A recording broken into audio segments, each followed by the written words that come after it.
Good morning, ladies and gentlemen, and welcome to the Constellation Energy Corporation first quarter earnings call. At this time, all participants are in a listen-only mode.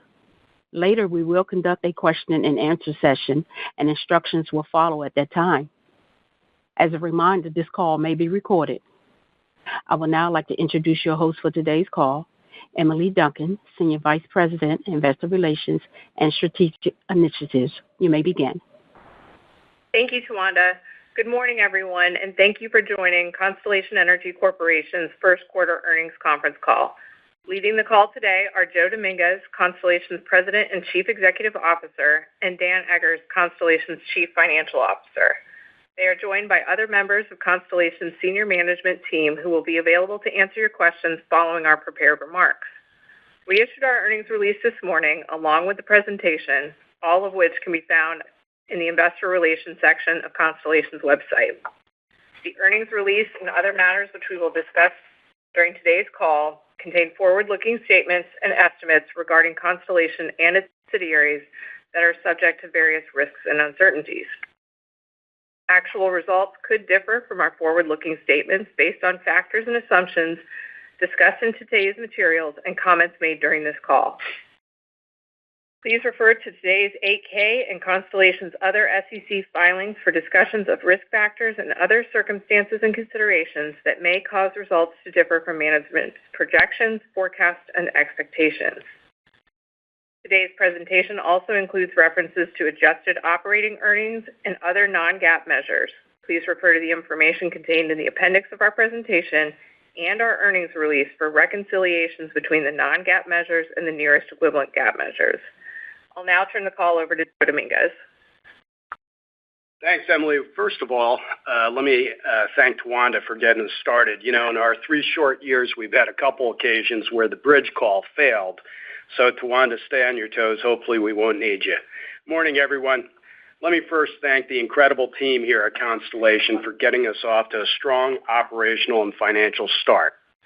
We are exactly where we want to be through the first quarter, and we will meet our commitments this year. We delivered GAAP earnings of 38 cents per share and adjusted operating earnings of $2.14 per share. As usual, Dan will walk you through the details in his section. I want to spend some time providing some higher-level thoughts on what we're seeing in the market and what it means for Constellation's data economy strategy. The short story here is that we're seeing a very, very favorable environment. The business updates from the big tech companies, where they've essentially doubled down on their capital and growth strategies, reinforces Constellation's overall strategic plan, the importance of America's nuclear energy to meet the coming demand, and the strong logic of the Calpine acquisition.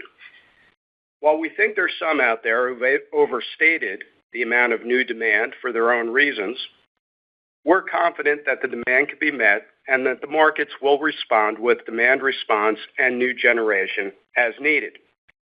But importantly, even a more rational view of new demand will give us ample opportunity to support both in front of and behind the meter data center development at significant scale. And as we look at both the cost of new entry as well as the amount of time it takes to bring new power generation on, we believe that the options for clean and reliable energy from our assets will be a compelling and durable strategic advantage for decades. This opportunity, in turn, will allow us to make needed investments in clean and reliable nuclear energy so that we can relicense and keep running these one-of-a-kind assets through 2060 and beyond for America. Now, in summary, here's what we're seeing in the marketplace. First, the business updates from the tech companies are telling us that Americans are putting AI technology to work in their businesses and in their lives. AI technology makes businesses stronger and helps them offer better products and services. We're seeing that right here at Constellation. For families, it helps them manage their daily lives and educate their children. We see our data economy customers maintaining and often expanding their needs to build new data centers to provide these products and services to customers. Now, it's our job as an energy industry to provide the necessary power, and that is precisely what Constellation will make happen. In fact, we're making tremendous progress today toward reaching agreements with our customers, which I'll describe a little bit more in a moment. The second dynamic we're seeing is that it's clear that the cost of new entry, whether that be for combined cycle machines or solar with storage, has gone up substantially, as has the time to build and site these assets.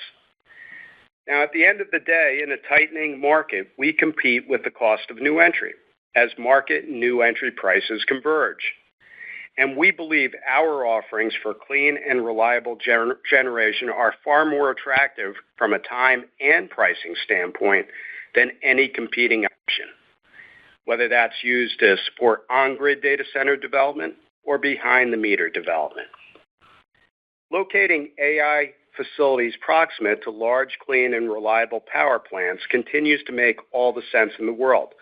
But critically, we do not need to have load co-located or behind the meter for us to achieve compelling pricing. To be perfectly candid, we weren't sure about that at the beginning of this strategic effort. Initially, we were somewhat concerned that fair pricing might only be available in behind-the-meter transactions structured like the Talon deal. But we are now convinced that we could achieve fair pricing at levels consistent with our owners' expectations, regardless of whether a client chooses to be in front of the meter or behind it, whether a client chooses to be near our plant or in a remote area. We demonstrated that when we achieved the Crane Clean Energy Center restart. We demonstrated that when we achieved the landmark GSA transaction that we announced in January. And we've demonstrated that time and again with CFE deals. And we certainly see further evidence in the deals we're working on now. On-grid sales are increasingly attractive to us and to our customers for other reasons, too. The behind-the-meter approach depends on the cooperation of the local utility, where our assets are part of the grid, and their willingness to facilitate studies and collaborate. Now, it's been no secret that hasn't happened easily, and the regulatory process is presently tied up at FERC, where the industry desperately needs some clarity. But I will tell you, there have been some benefits from the controversy over co-location. It's caused utilities to speed up the interconnection process because they came to understand that the studies were taking far too long. And we want to take a moment to applaud the efforts of utilities to move more quickly, and we thank them. One of the benefits of on-grid sales for us is that we could work with utilities anywhere in the RTO. And we could partner where it makes most sense and where they could bring these grid resources online as quickly as possible.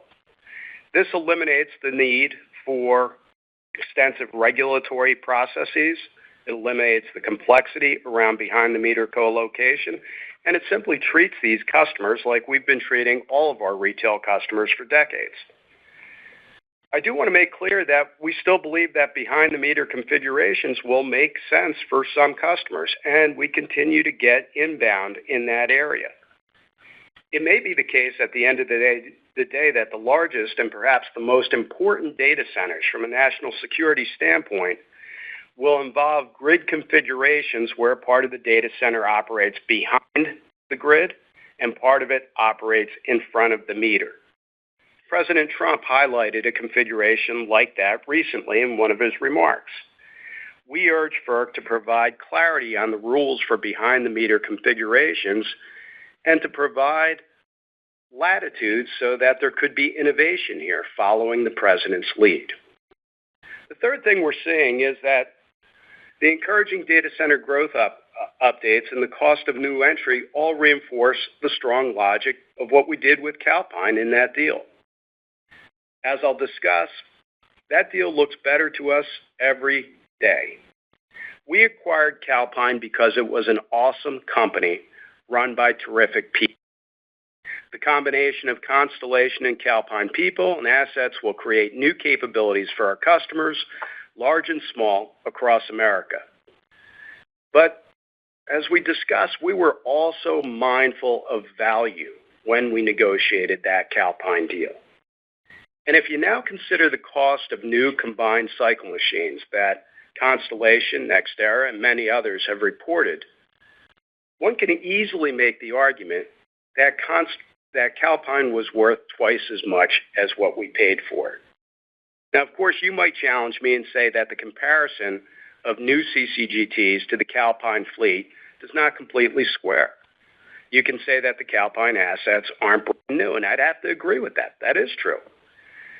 But you might also agree that unlike hypothetical new assets that face an uncertain world of interconnection queues, tariffs, supply chain issues, and delivery dates that are sometimes years away, having a fleet of new plants that are up and running exceptionally well with a good team running them might offset a couple of years of age. Anyway, we love the deal. On the other hand, we don't so much love the equity volatility that our owners have experienced this quarter. But so much of that is driven by macroeconomic factors that we cannot control. In our opinion, our stock price does not reflect the full value of the particular opportunities we have here. The double-digit base earnings growth through the end of the decade, or the prospect of securing additional above the PTC pricing deals. As you can see from the disclosures, we have about $1 billion left in our buyback authorization from the board. I'll tell you, we would have loved to have been in the market buying at these prices during the quarter, but as you've seen before, there are times where we have been unable to be in the market due to possessing material non-public information. We do look forward to sharing great news with you soon and resuming our buyback program at these compelling stock price levels. Turning to slide 6, at the beginning of the call, I started with the big picture narrative we're seeing today. I now want to dig in a little bit. On slide 6, we see the demand from data centers is coming and that the U.S. will rise to meet this challenge. So the Trump administration has made clear that the U.S. must win the AI race, and the administration is taking steps to ensure that we will. They understand that the data economy is critically important to national security and to our economies and will be an important driver of America's success. I could tell you that I've been in Washington a lot, and I haven't had a single conversation with anyone from the administration or any member of Congress where the importance of AI leadership has not come up.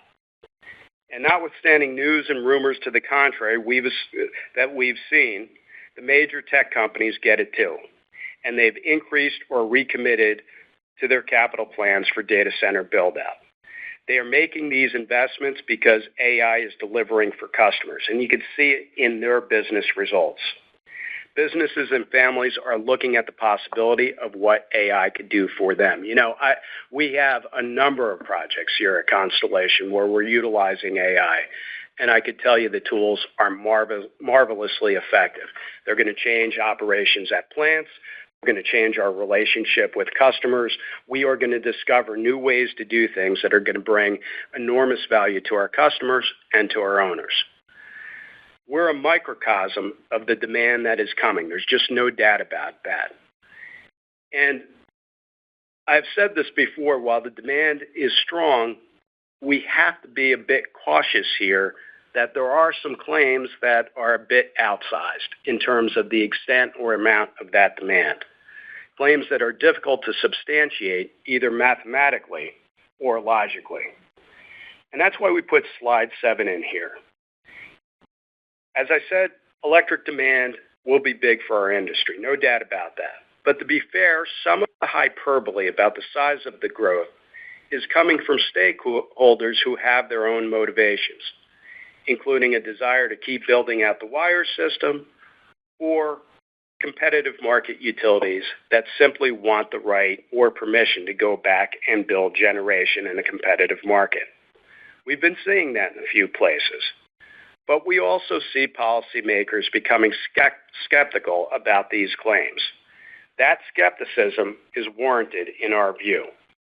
We know from conversations from our customers and end users that the same data center need is being considered in multiple jurisdictions across the United States at the same time. Just like fishing. If you've ever been a fisherman, you put a bunch of lines in the water to try to catch fish. And the data center developers are doing exactly the same thing. So sometimes the same project is showing up in multiple queues simultaneously. Same thing happens with renewable development, where we see these massive queues, but we know through experience that a fraction of what is in the queue gets built. I'll give you a few examples. In ERCOT, the large load interconnection queue grows from 20 gigawatts in 2025 to more than 100 gigawatts by 2030, a more than five-fold increase. Looking at the chart on the left, you can see the comparison of MISO, PJM, and ERCOT forecasts for load compared to forecasts on national load growth. These three ISOs account for less than half of the total U.S. power demand, but they alone are projecting demand growth notably higher than a wide range of consultants for the entirety of the U.S. It's hard not to conclude that the headlines are inflated. In fact, we've done the math, and if NVIDIA were able to double its output and every single chip went to ERCOT, it still wouldn't be enough chips to support some of the load forecasts in ERCOT. There's been a history of over-forecasting. We've seen this before with electric vehicles. We've seen it before with the internet. And utilities have historically overestimated their load forecasts. The Rocky Mountain Institute, for example, recently put out a study based on FERC data and determined that in the last 10 years, utilities have overstated long-term demand forecasts by 23% on average compared to what actually happened. We get it. Utilities have to plan to ensure that the system is reliable. But when I listen to some of the comments on these calls, I just have to tell you, folks, I think the load is being overstated. We need to pump the brakes here. Moving to slide 8. In the early days of our data economy strategy, we heard concerns that the so-called window for our strategic execution would eventually close because low-cost new resources would be added to meet the data center load, and that our existing resources would lose out to these opportunities. We've also heard that we would lose out because we weren't incremental. Let me deal with that last issue first. As a number of the data center companies have noted in their plans, relicensing nuclear plants is incremental. We've seen that in policy space. Everyone gets it. We either include nuclear within the category of resources that participate in these sales, or nuclear will fail to exist. But just focusing on costs of new generation for a moment, it's clear that we're in a whole new ballgame on cost. The estimates for new build CCGTs consistently exceed $2,000, with some estimates being closer to $3,000 a kW. And those are higher in certain locations in which we operate. For context, this is about 3 times as much as we spent on Wolf Hollow and the Colorado Bend plants less than 10 years ago.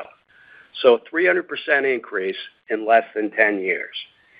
And as I alluded to earlier, if we were to rebuild just the Calpine fleet, it would cost about $65 billion, significantly higher for what we paid for the best operating natural gas fleet in the country.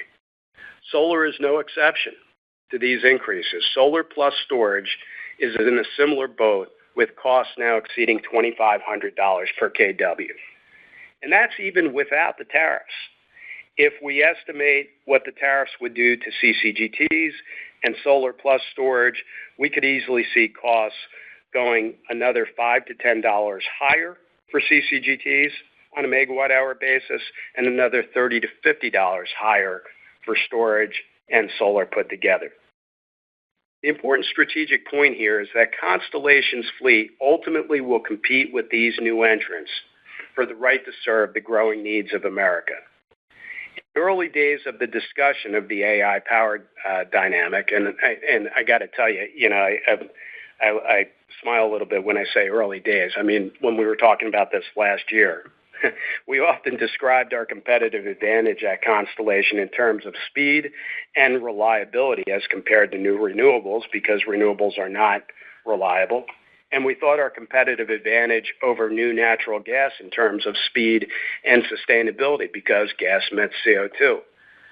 Implicit was this unspoken assumption that new power, either renewables or CCGTs, would be less expensive for hyperscaler customers as an alternative option to our plants, but that somehow we would be faster for new data centers and offer more reliability than renewables and more sustainability than gas. It turns out that we were just thinking about old cost data. With the new cost data firming up, it's pretty clear that nuclear simply wins the match in every single dimension: cost, reliability, predictability of firm prices for 20 years. What other resource could offer a 20-year fixed price? I can't do that with my gas machines. I can't do that with renewables. The speed to execution, the sustainability value, the resilience value, the durability and policy support, all of that makes nuclear the clear winner. And folks, that's why I think people are wanting to contract with us, and they don't care whether it's in front of the meter or behind the meter. Let me turn to slide 9. One of the reasons we know that the competitive market will respond to the growing demand is because it always has. We are seeing that in response to the expedited program that FERC and PJM approved for new dispatchable generation in PJM. And remember, a big product that historically was used to deal with peak hour demand was demand response. And we saw that go from 15 gigawatts of demand response in auctions that were held just a handful of years ago to 4 to 6 gigawatts of demand response in the recent auctions. And we also know the reason that demand response didn't happen. It didn't happen because the capacity market was broken and prices were ridiculously low. But now FERC has fixed those capacity markets, and we believe that demand response once again is going to come back in the picture as early as this next auction. Remember, our grid was built for peak usage at the hottest or coldest hours of the year, but in most hours, we dramatically underutilize the grid. The chart that you have here on slide 9 is what we would call a load dispatch diagram. It's a pretty common diagram to everyone in the business. And the colored lines here are every one of the different RTOs. Let me explain how it works. The x-axis is 100% of the hours of the year. So we take 8760 hours of the year, and that's the x-axis. The y-axis is how many of the power plants or how much of the existing power gen are you using during those hours. And if you study this, what you quickly see here is that for the vast majority of time, we don't utilize the grid. In fact, 80% of the time or so, a third of the grid is not being used. And that means we have plenty of room, most hours, to accommodate new generation. The Nichols Institute at Duke did a pretty cool study on this just recently, and it's been in the news ever since. And it basically said this, that if we got customers to shave 25% at peak, we could add 76 gigawatts of new load, right? 76 gigawatts of data center just by getting customers curtail 25% of the time. So DR is an incredibly powerful tool to meet all of this data center demand. What it'll do is it will utilize the slack in the system most hours and cover those peak hours where there is a gap. We're seeing our data economy customers also pitch in with new curtailment methodologies. And I think it was just this week that we saw the EPA relax the rules on backup generation at data centers so that backup generation could be co-optimized for the grid and take the pressure off these key hours. The point is, there's a lot of tools out there, and we expect those tools to be used.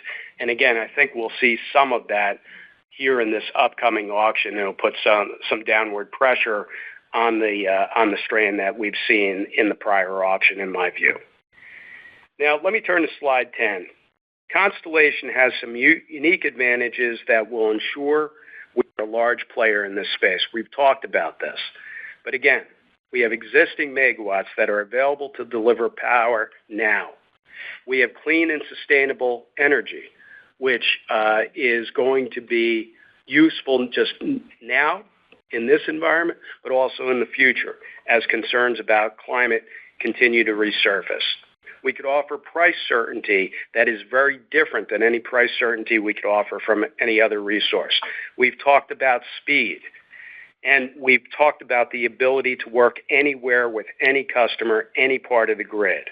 We could bring additional megawatts to bear, whether that's restarting nuclear plants, life extensions, and, of course, uprates the plants.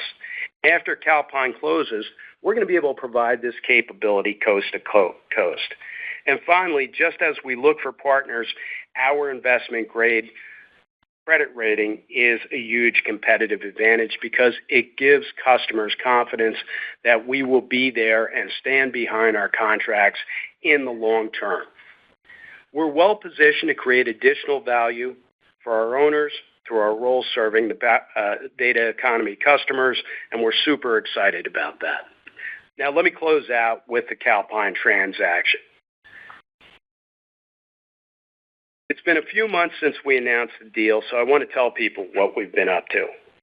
But remember, what we're building here is the largest fleet of clean and reliable zero and low carbon resources in the nation. We believe this will enable us to better serve families and businesses with new products and services at the best prices. And as we spend more time with the Calpine team and get to know them better, we're even more excited every day about the talent, the combination of talent and skill we're going to have as a combined team. We're making very good progress towards closing the deal and integrating the two companies. We have set up integration teams, and we're doing the work to get ready to close this year. The teams are energized, and we're looking forward to being one company and seeing what two very good companies could do when they aim to be great. On the regulatory front, we've made all the required filings at this point.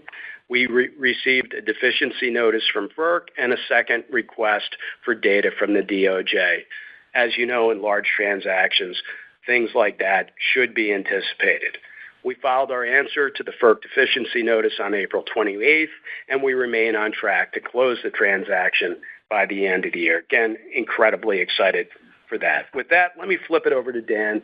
Dan will cover the financials, and then again, I'll talk to you a little bit more, and we'll get to your questions. Go ahead, Dan. Thanks, Joe. Good morning, everyone. Beginning on page 12, we earned 38 cents per share in GAAP earnings and $2.14 per share in adjusted operating earnings for the first quarter, which was 32 cents per share higher than last year.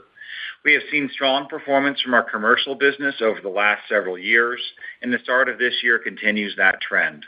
The team did a great job positioning our portfolio in a colder-than-average winter, captured value from serving more load versus the first quarter of 2024, and managing market prices. During the quarter, we locked in margins that exceed our 10-year average, supporting 2025 and benefiting future backlog.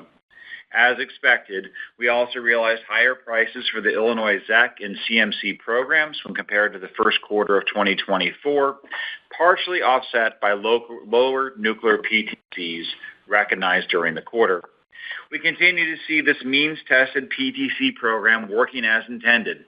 As you know, the PTC is determined on an annual basis, and each quarter is booked based on actual revenues plus forwards for the remainder of the year. As of March 31st, we anticipate the gross receipts for the full year will be above the PTC floor across our entire fleet, whereas at the start of the year, part of the fleet was projected to collect some PTCs. This full-year expectation of higher prices resulted in us not booking PTC revenues in the first quarter, whereas we did book some in the first quarter last year. While this is a good outcome on a full-year basis, it can create noise in quarterly results and impacts the year-over-year comparability. We're happy with the start of our 2025 in context of our plan and are reaffirming our full-year operating EPS guidance range of $8.90 to $9.60 per share. Now moving on to our first quarter operational performance on slide 11. Nuclear performance was strong. We produced more than 41 million megawatt hours of reliable, available, and emissions-free generation from our nuclear plants with a capacity factor of 94.1%. The team continues to deliver industry-leading refueling outage performance. We completed 3 refueling outages during the quarter, averaging 24 days compared to the industry average of nearly 40 days. Our renewables and natural gas fleet also performed well, with 96.2% renewable energy capture and 99.2% power dispatch match. As you know, Constellation continues to do our part to bring clean, reliable, firm megawatts to the grid. Last Friday, PJM announced that more than 1,150 new nuclear megawatts, including the Crane Clean Energy Center and other Constellation nuclear uprates, were chosen for the accelerated interconnection process. We are pleased that PJM recognized the importance of getting these projects on the grid quickly, and I want to thank our team for advocating for this important change. And on Crane, we are pleased with the progress we are making. Our restaffing is going more quickly than expected, and we are getting multiple superb candidates applying for each position. To date, we have already over half of the roughly 600 permanent employees we will need to run the plant, and the majority of them have been working at the site. I am happy to share our first operator class is underway, with the second one on course to start this fall. As the days pass and we address long lead time items like the PJM interconnect and staff training, we are confident that we will meet and potentially beat our targets for both total cost and time to bring this plant back online. Turning to slide 14, our commercial team is off to another strong start this year, creating value by optimizing our portfolio and locking in higher than average margins, which are benefiting from continued market volatility, as well as sales of value-added products around the clean attributes of our nuclear plants. Our renewal rates remain strong with both electric and gas customers, reflecting the durable relationships we have with our customers. Turning to slide 15, it's understandable there is a lot of focus in the market right now on the risk of a recession and concern about how power producers may fare in such an environment. Before I offer our perspective, let me start by noting that each recession is unique and carries its own impact on power demand in terms of duration and magnitude. More recent recessions have temporarily impacted power demand by 1 to 4%, although the year-over-year data is also complicated by weather, which is more complicated to normalize on a national basis. Generally, we have seen a strong bounce back in power demand on the other side of a recession. In today's environment, we view a temporary slowdown in the economy and lower power demand as likely being offset by the very real demand growth we are seeing across the nation. Considering the impacts of ongoing electrification, onshoring of manufacturing, and demand associated with the build-out of the data economy, we see counterbalances to any temporary slowdown or reduced power demand from other parts of the economy. The biggest risk to our business in a recessionary environment has been the power price. Fortunately, compared to last recessions, we now have the nuclear PTC, which provides downside protection from a drop in commodity prices due to a recession. As you know, the nuclear PTC credit is means tested to ensure the continued operation of these critical power resources when prices are depressed, while not compensating them in higher price environments. We've also looked at other major potential risks associated with a recession, including lower retail volumes, bad debt, as well as debt refinancing, and we are confident in our ability to manage these collective headwinds with limited financial drag for our owners if a recession were to occur. Constellation remains in strong financial health, especially when you think about our investment-grade balance sheet, ample liquidity, and cash flows supported by the nuclear PTCs, as well as existing forward customer sales. Before moving on, I also want to comment briefly on the current tariff environment. While the ultimate impact will depend upon trade policy that goes into effect after this 90-day pause and anticipated negotiations, we estimate a negligible impact on O&M and roughly a 1% to 2% impact on our CapEx, including fuel, for 2025 and 2026. We will continue to monitor and mitigate the impacts to both costs and our supply chain. Finally, turning to slide 16, I want to spend a little more time on the PTC now that it has been in place for a year, and we are seeing some updates to key inputs, reminding us of the inflationary protections it provides. As a reminder, we've assumed that the PTC floor and actual credit grow at a 2% inflation adjustment as part of our base earnings forecasts. So if the adjustment was more than 2%, our base earnings would increase. While the official rate used in the calculation is not yet published, we estimate the inflation adjustment for 2025 to be between 2.3% and 2.6%.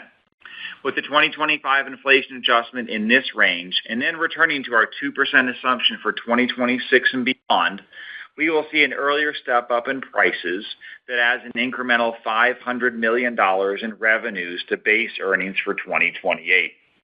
This adjustment both demonstrates the benefits of the nuclear PTC in providing economic visibility for the nuclear industry and reinforces the unique benefit of an inflation hedge in our business model compared to most other companies in the market. With that, I'll thank you all and turn the call back to Joe. Thanks, Dan. Among Dan's many talents is his ability to multitask. So while reading the script, he also wrote to me a note giving me a correction. I think I said 25% on the Duke study, meant 0.25%, but the study, again, to remind you, demonstrates with quite modest demand response at levels that we've easily achieved in the past. We could accommodate all new load on the system from the data economy using that tool. When we think about the backup, reciprocating engines at the sites, and then we see the new generation that the competitive market will bring as needed, we see no reasonable concern in that area. So just to recap here, we're off to a fantastic start. We're exactly where we want to be. We're focused on closing Calpine and integrating the business. We like that combination more and more each day. We have a business here that is very different, very unique, and stronger than we think anything else that is out there in the industry. We produce robust cash flow and base earnings, which are protected by a nuclear PTC, a tax credit that has significant bipartisan support. Our earnings grow at 13% through the decade, and any long-term deal we do from here on will be additive to that base earnings growth. I think we have demonstrated a track record of continuing to improve earnings and to surprise you from time to time with things like Crane, Calpine, and the GSA.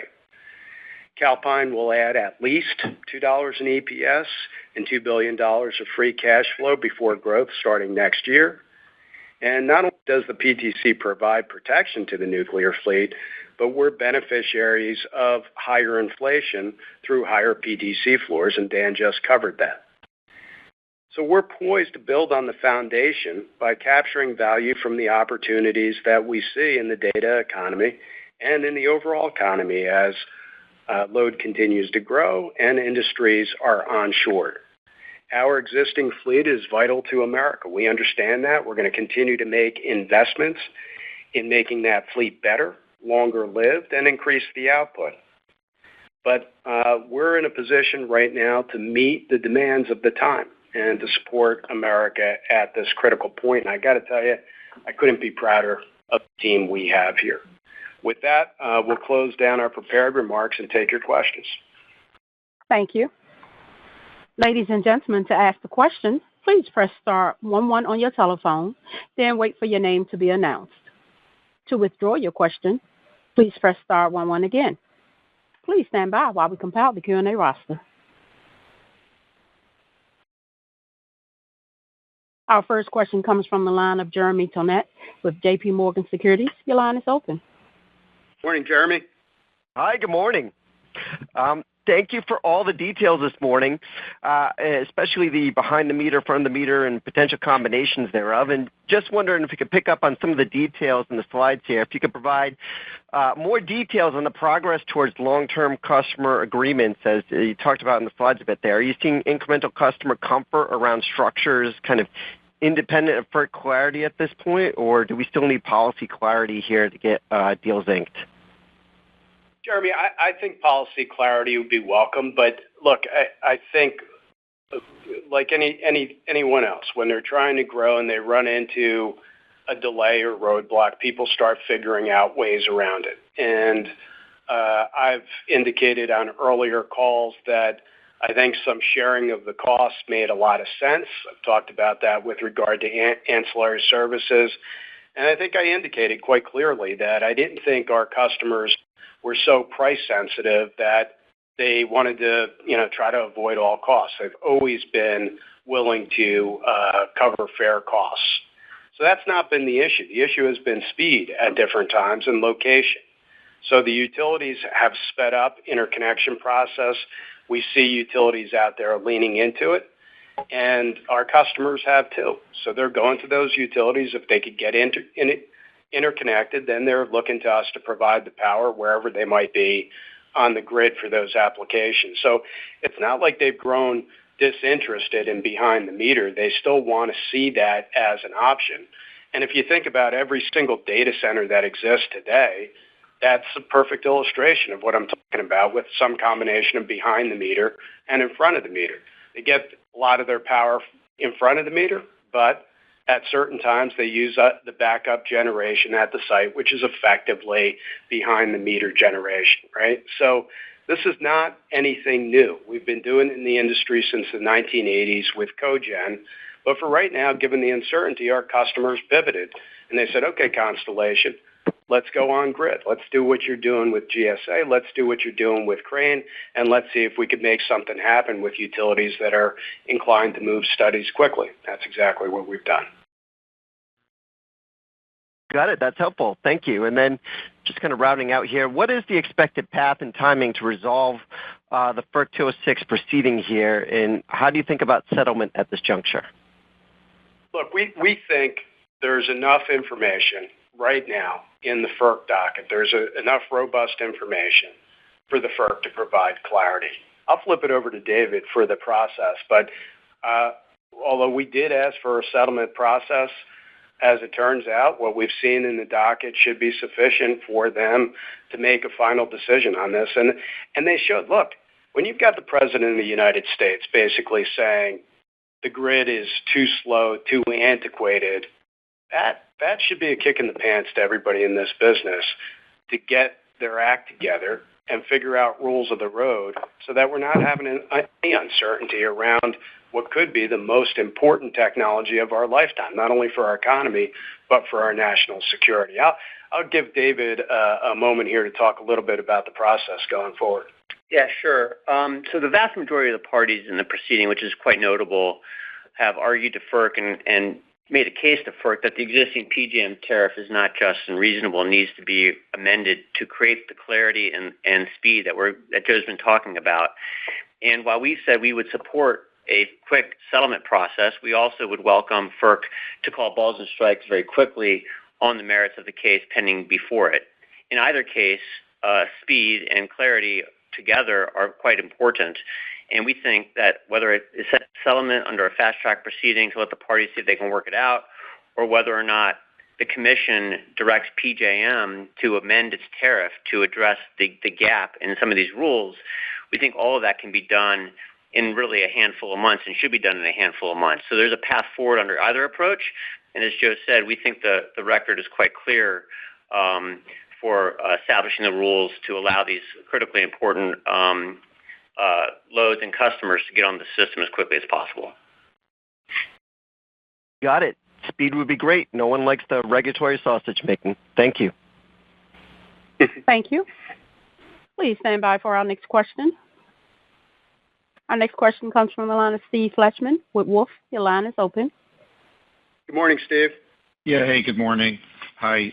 Just first a couple questions on the potential new power agreements. I I guess, first of all, any sense on, whether the pricing we've seen is an indicator of pricing? And I assume transmission in a front of the meter would be paid by the customer, not by you.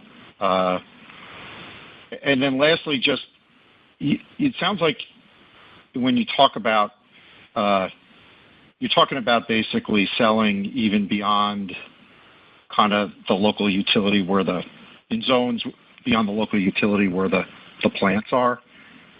So can you just clarify that commentary and your ability to do that? Yeah, sure. I mean, the last one, Steve, we've been doing for 20 years, right? We sell to customers everywhere in PJM. We have national accounts with customers where we supply all of their businesses in a variety of areas. As you saw, for example, I'll give you a great example of this. When you saw us do the Crane Clean Energy Center restart, there's no data center right there in Pennsylvania. So Microsoft was quite clear they were using that power in multiple states. And one of the strengths of our commercial team is being able to move power around the system. Again, this is nothing new. We've been doing it for 20 years. And because of our geographic reach, especially in areas like PJM, where we have a lot of West Hub, a lot of NI Hub power, and we could kind of fill in the blanks in all different places. So that allows us really to work with a utility that is got the most advanced projects. And when I said before that we see the same project in multiple utilities plans, it's really because we have visibility and understanding where the client may want to use the power. And that's how we understand that we have a lot of duplicates going on in the system. In terms of your first question about level of pricing, look, we're going to have to be careful here. Our clients are pretty clear with us about two things. They don't want, for their own reasons, to reveal pricing, and they don't necessarily want to reveal all of the locations in which they intend to do business, because this would be tantamount to sharing with their competitors what they believe to be competitively sensitive information. We likewise have a concern about putting pricing data out there, which inhibits our ability to negotiate the best terms on future deals.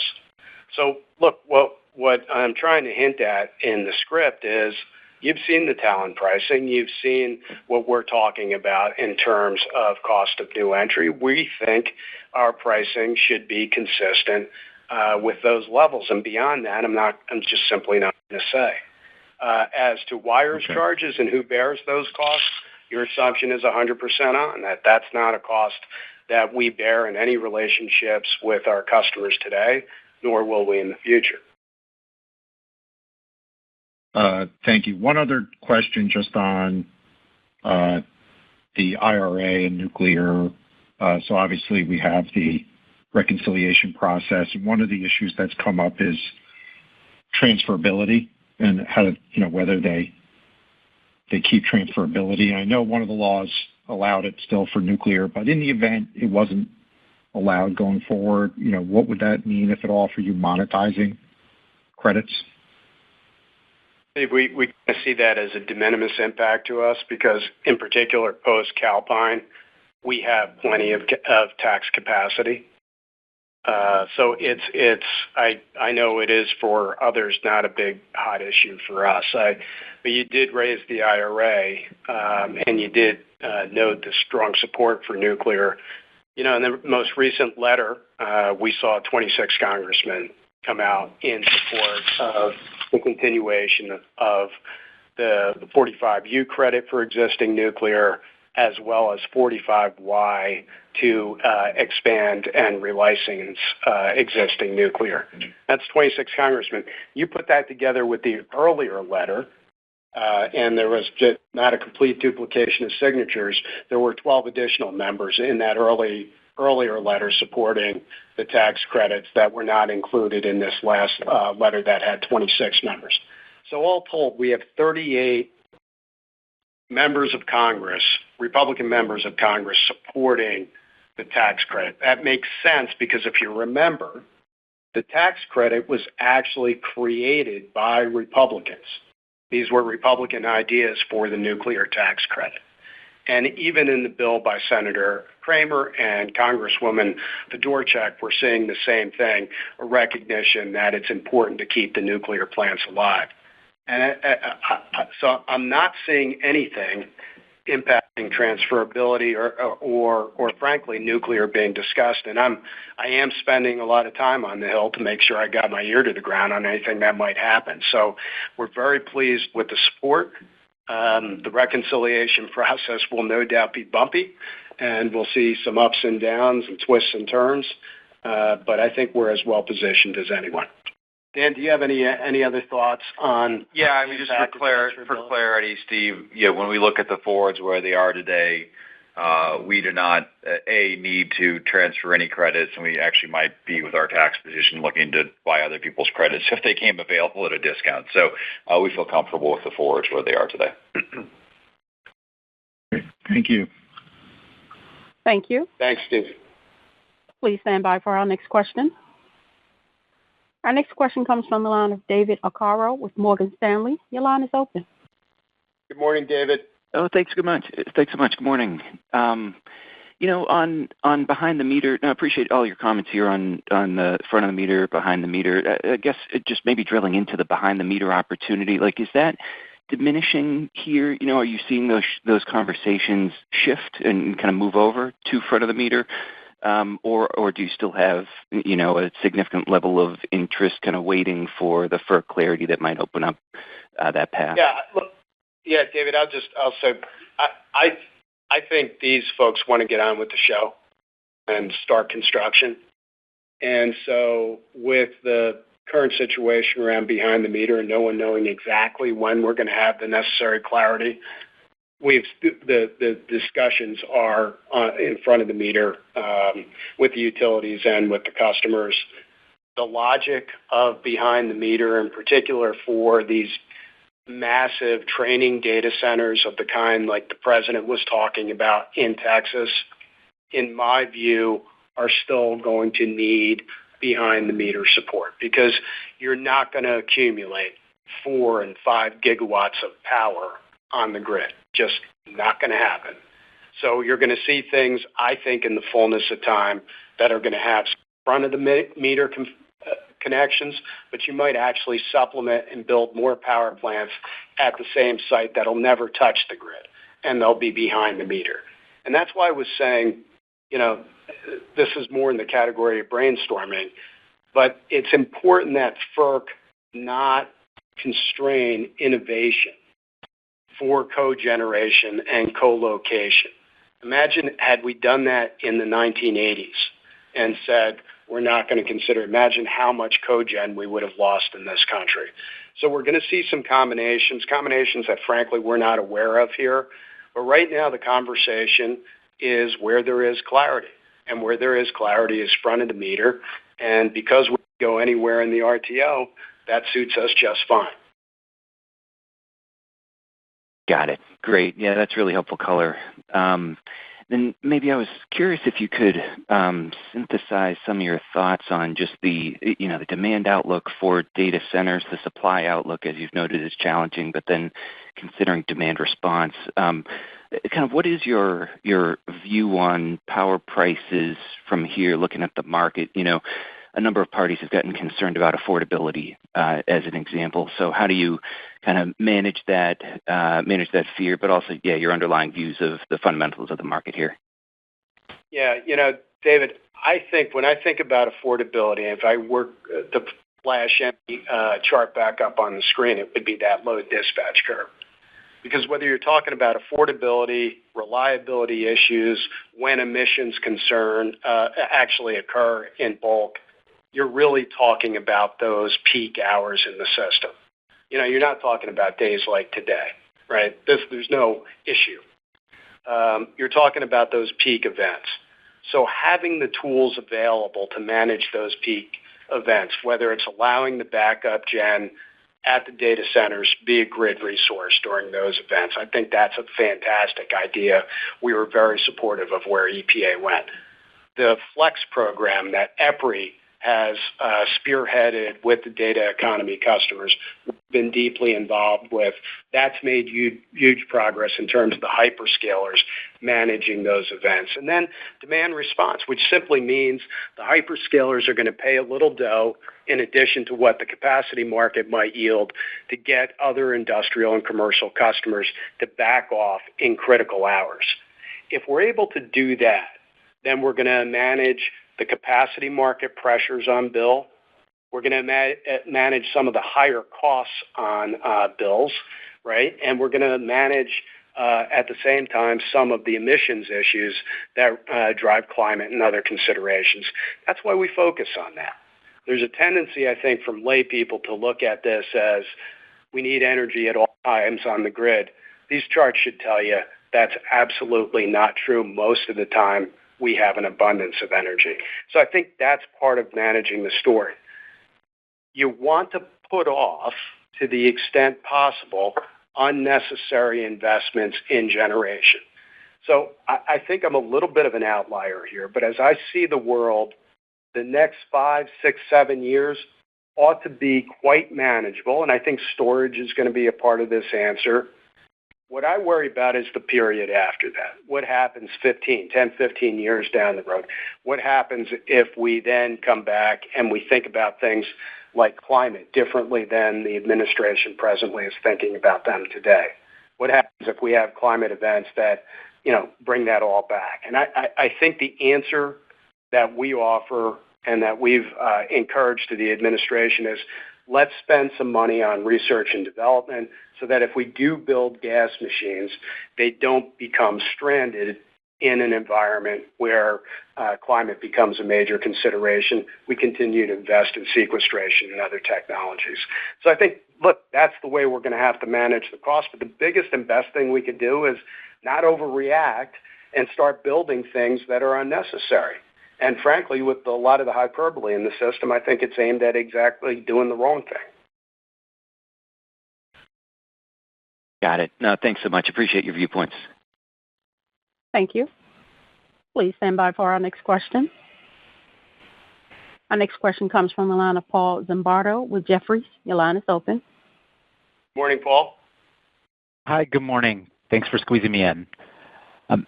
Just from your comment about having an MPI and the emphasis on not waiting for clarity, is it a fair expectation that kind of you're pretty close to a deal and maybe within the next quarter, or kind of not to read too much into that commentary and it's sometime later this year? Well, I'm not, I don't want to touch that because we're at a very, a very good stage in the process. I'll simply put it that way. And the deals will get announced when they're ready to rock and roll. And that's as far as we decided we're going to go on this call. Okay, fair. And then when you mentioned kind of a need to have a good partnership with the regulated utility, what's the timeline for some of the interconnection studies with your local PJM utilities? Just how have the discussions with utility evolved holistically over the past few months? Thank you. Well, they've some, it's still a little bit all over the board, but some of them are getting done here in what, I could see 6 months, 7 months of time. And if you consider that some of the customers that we're talking to have started that interconnection process even before our conversations have matured into a level it doesn't seem to be the constraint at this point. So look, I want to test it some more, but I think months instead of years is probably a good answer at this point. And the utilities, I give them a lot of credit. And I'm seeing this with all the utilities, even ones that we haven't had agreements with in the past. Everyone seems to be wanting to get these studies done and get this load connected. And that makes all the sense in the world to us, and we'll work with them as best we can. Thank you. Thank you. Please stand by for our next question. Our next question comes from the line of Angie Storozynski with Seaport. Your line is open. Thank you. So I have a question about, recent demand from data centers for power. So it seems like we've, at least listening to the hyperscalers, there's been a shift away from training facilities more to inference.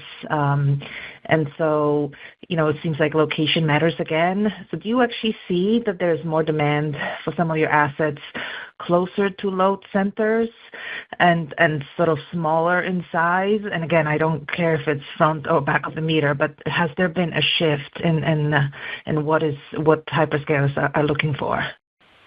No, Angie, I wouldn't say that. I think I may have this wrong, but my recollection of the statistics is that about 85% of the expected load was always going to come from inference data centers. So you're going to see the lion's share is going to be inference data centers, but even those data centers are getting quite large relative to the size they were. I remember when they were 5 and 10 megawatts, I thought, oh my God, that's huge. Now we're talking 100 to 150 megawatts, even for these inference data centers. So to a certain extent, they're just getting bigger. And that means they have to go to where there's available power more so than the fiber concerns that I think predominated when we were talking about smaller data centers that were more easy to connect. I think probably the bigger shift I've seen, Angie, and there's not enough data points to draw any firm conclusions, is I think there's been some rationalization that these super large data centers, 10 gigawatts, 7 to 10 gigawatts, that were talked about quite liberally at the beginning of the AI phase. I find people are speaking less about that and thinking about how to cobble together more, still what we would think of as large 500,000 megawatt data centers and do some of the training. But, I think it continues to evolve. Okay. And separately, just looking at forward power curves, especially in Northern Illinois, there's been, quite a dramatic pullback in those curves, even post recent recovery. We have, it seems like a number of data centers shifted away from the state. And I'm wondering if you have a view why that is. Is there any sort of a regulatory/political backlash against large loads in the state? And what's your view on long-term power prices in Illinois? No, I don't think so, Angie. I just think people are going to go where they could connect easiest. I don't see anything in particular with regard to Illinois necessarily, or an opposition in Illinois that's driving folks. But if you're a data center and you're thinking about, Illinois, you probably are thinking about Iowa and Indiana and Michigan too. I mean, it goes back, I think, to your first question. When in the early days of the data economy world, where we're seeing more modestly sized data centers, proximity to big centers, big population centers was the thing. Now that's kind of moved away because I think power is the key element and interconnection speed is the key element. So I think that just widens the aperture for our customers to look at multiple locations. I think there's just kind of another reality here too, that data centers were going where there were data centers to take advantage again of fiber and other things. And certainly we've seen a shift in appetite to be able to, explore Pennsylvania as an example, whereas before there was relatively light activity in those areas. So I just think that the world has continued to shift. The geographies these customers are looking at has broadened. And again, for us, that's actually pretty good because of the scale, the unique scale we have and our ability to reach all of these different places, including 20 years of experience in knowing how to move power around the system and accommodate clients like this. It should be right up our alley. Very good. Thank you. Thank you. Ladies and gentlemen, at this time, I would like to turn the call back over to Joe for closing remarks. Well, thanks everybody for participating. Again, thanks. Just give another call out to the team here at Constellation. You make us all proud every single day. We've had a very good extensive discussion. We look forward to the opportunity to provide additional updates on our business strategy. And with that, Tawanda, I'll close the call. Thank you. Ladies and gentlemen, that concludes today's conference call. Thank you for your participation. You may now disconnect.